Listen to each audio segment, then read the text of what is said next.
Salutations, second graders. Let's go ahead and get out your read aloud book, The Case of the Dognapped Cat. We're going to read chapter 12 together any minute. Go ahead and read aloud together. Corey didn't see Samson until the man went back outside. The cat lay under the couch watching him. Corey stared back in dismay. Samson slid out from under the couch in one easy motion. He stalked toward Corey and sat down 2 feet in front of him. Corey didn't move. He couldn't.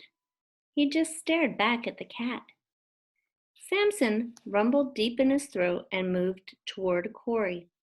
Still, Corey didn't move. Puzzled, Samson sat back down.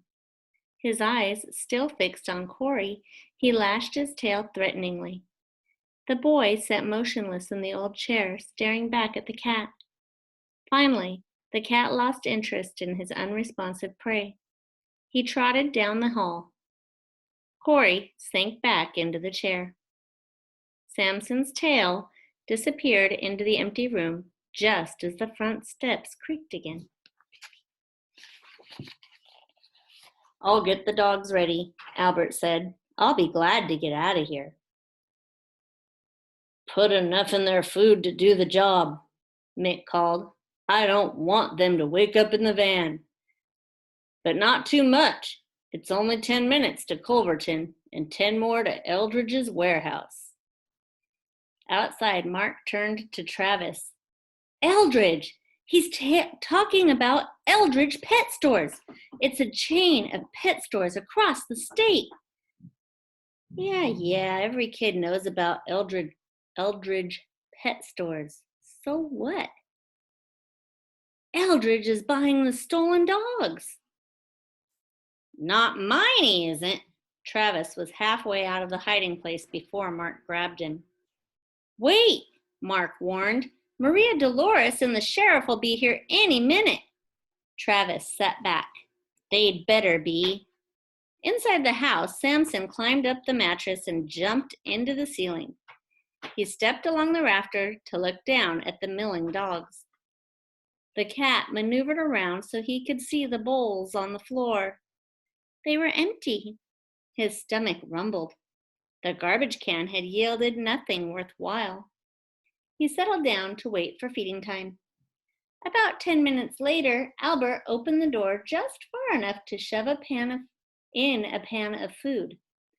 The dogs charged forward eagerly. They jumped and leaped over each other in their frantic efforts to get at the small pan of food. Samson was on his feet in a flash. He dropped down into the mob of dogs, slashing about with all claws extended. The surprised dogs scattered. One of the larger dogs crashed against the door. It swung completely open, knocking Albert into the hall. He lay on the floor, half stunned as the door bounced against the wall. The dogs poured out of the door. Albert fell back as a Great Dane whipped past him. The dogs scattered in all directions, over the furniture, down the hall. They flowed in a tangled mass into the kitchen. Stumbling over each other, they raced back out. Corey pulled his bound legs up into the rocker. He closed his eyes. Only once did he try to duck. That was when the Great Dane charged over the rocker as if it weren't even there. The sound of the commotion carried clear out into the yard. Mick ran up the steps and yanked the front door open to yell at Albert. The dogs leaped over and under him and out into the yard. "Can't you do anything right?" Mick shouted. He turned around and ran after the dogs. Albert crawled to his feet and staggered into the front room. His mouth worked, but no sounds came out. "Out! Out!" Mick yelled. "Get the kid and let's go." Albert picked up Corey and hurried with him to the van.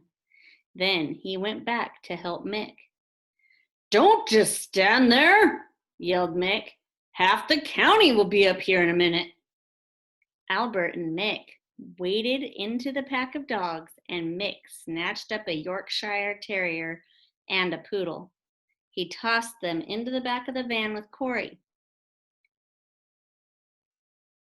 We might as well get something out of this mess.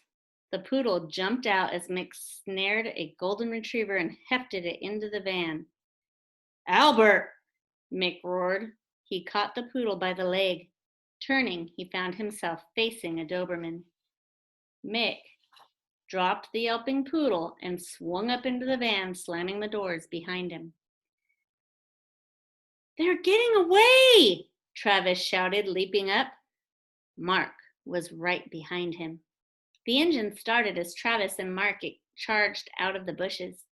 Mick gave them an exasperated look as the van roared past them. More kids, he said bitterly. Come on, Travis shouted. Let's get our bikes. Wait, Mark replied, running to the porch.